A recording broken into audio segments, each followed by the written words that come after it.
Welcome to our first ever Nerd Takes, the show where we watch, listen, learn, whatever, something new, and give you our take about it.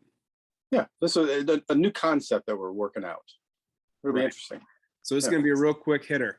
And today's episode is going to be about the new show, Loki. Yeah, Loki. Loved it. Quick background. Well, don't spoil it yet. Quick background on Loki. If you don't know what Loki is a new show. It's based in the MCU, the Marvel Cinematic Universe, and essentially takes place after the events of Avengers Endgame.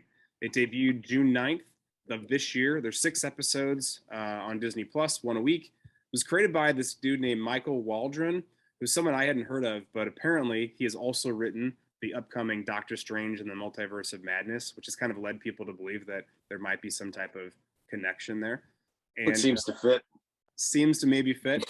More on that in a second. And finally, it stars Tom Hiddleston, Gugu Mbatha-Raw, who plays Ravonna Renslayer, Sophia DiMartino as Sylvie, Owen Wilson as Mobius, and we should state real quick, there are going to be spoilers here, so if you haven't watched the show yet, pause and come back to it. But it also stars Jonathan Majors as the Conqueror of all things, but we know him to also be Kang the Conqueror. So that's what the show is. Now let's talk about it. What were your thoughts going into it, Lambert? I didn't really know what to expect going into it. I mean, I knew the premise of when 2014 Loki picked up the Tesseract, during Endgame, that's when this started. Because he was supposed to be dead, and then whatever, I had no idea where they were going to take it, and was pleasantly surprised at where they did take it. Yeah, I had the multiverse and all that, the TVA and introducing new concept. It was pretty cool. I kind of had the same thoughts going into it as well, and having already watched Falcon and the Winter Soldier and also WandaVision, the third MCU show technically. I don't know. I wouldn't say I was a little skeptical about it because the other two were pretty decent, but I would say my expectations were rather tempered. And I also was like, how the hell are they going to explain what happened to him after he took the Tesseract and disappeared? That was my whole thing. How do they possibly connect this whole thing? Right. And I had no idea what they were going to do with it. I was like, is it just going to be the new adventures of Loki in 2014?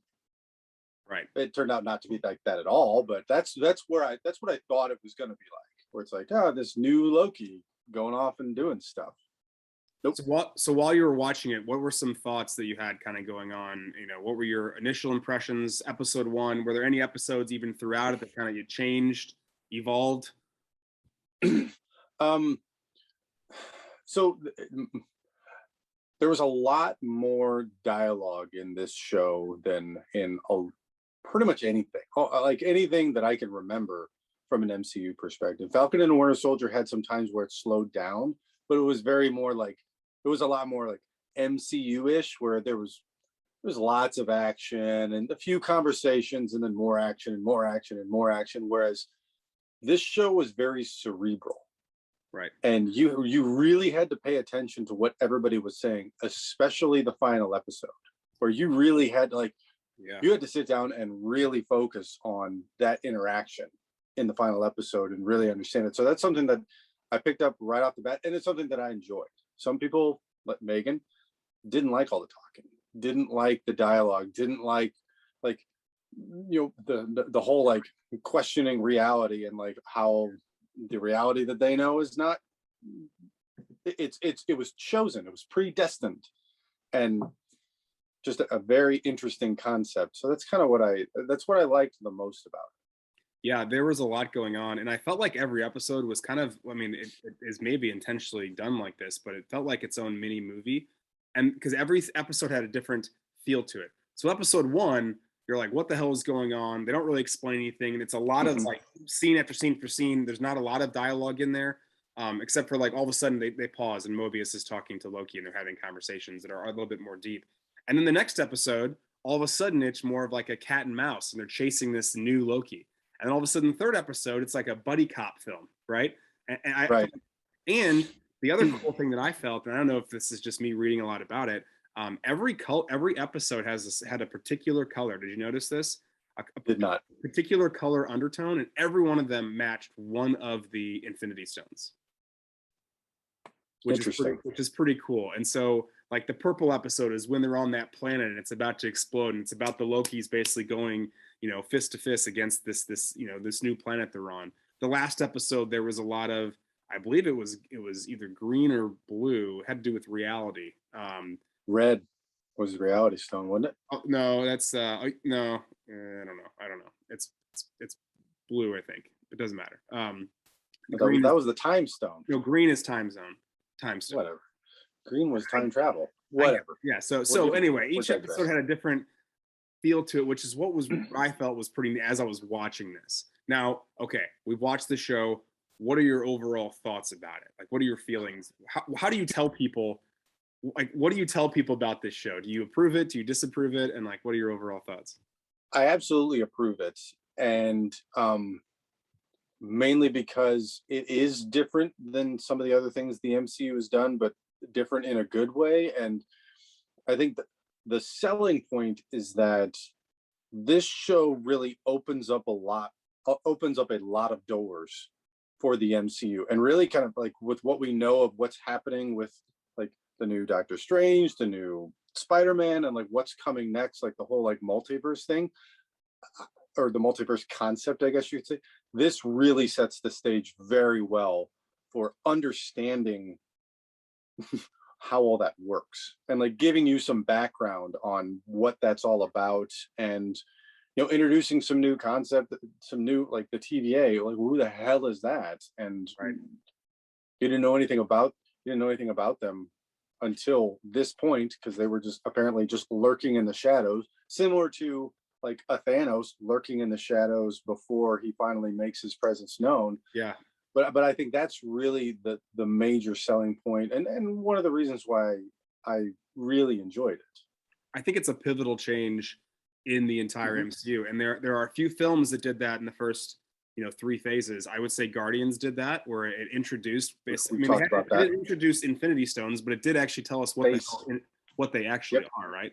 This is a turning point, and this is essentially what's going to set up phase 4 and 5. I think the Black Widow and some of the shows that have come out, as I mentioned earlier, they were a lot of character development, and there were a lot of filling in holes about either what's been happening since or what kind of happened in between.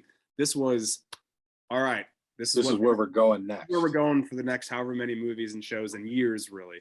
And that's why I certainly appreciate it. And honestly, like, just talking about like characters and actors, I think that Tom Hiddleston is fucking incredible. And I was genuinely upset when Owen Wilson died. I was like, son of a bitch. Like, yeah, Owen Wilson. And then he came back, and I was like, okay, this is better. But like when he got trimmed, or whatever the term is, I was genuinely upset. I was like, really? Like, you totally fucked this up. Like, right. I need more Owen Wilson. Well, then they bring him back, and again, I can't say enough about even Sophia DiMartino, who plays Sylvie. She did an amazing job. And we got to also talk about that episode where all of the Lokis were on that, in that alligator Loki. I mean, alligator Loki is my favorite Loki, of course. But a lot of the other Lokis that make an appearance, I think it was incredibly clever, and I think they really nailed it. So I think they did too. All right, so let's do a little ranking here. We're going to do this out of 10. We haven't come up with anything clever yet, so we're just going to call it something that we both, can relate to, I guess. And maybe we'll circle back around to a bit more clever name. So those of you listening, if you can think of something that's maybe more themed for us, let us know. Because a good scale. We need a good scale. We need some help. We're going to do this out of 10, and just kind of some things that I'm personally basing my ranking on. Again, expectations, were they met? Am I going to watch this again? Likelihood of doing it again, even sometime soon. What feelings were kind of evoked, and then overall, like, just the vibe that I got while watching it, or even post. So you want to go first? No, you can go first. Okay. So out of 10, and I'm kind of thinking about, like, how do I rank this as compared to like other MCU shows or movies, or even just general television shows as well. But I'm giving this a pretty high score. I'm giving this an 8 out of 10 Hildos. 8 out of 10 Hildos. Yeah, pretty freaking good. One of the better shows I've seen in a very long time, and I recommend this to everyone. But it's true though.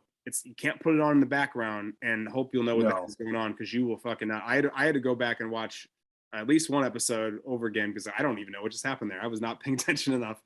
So 8 out of 10, 8 out of 10 Hill Dose for me.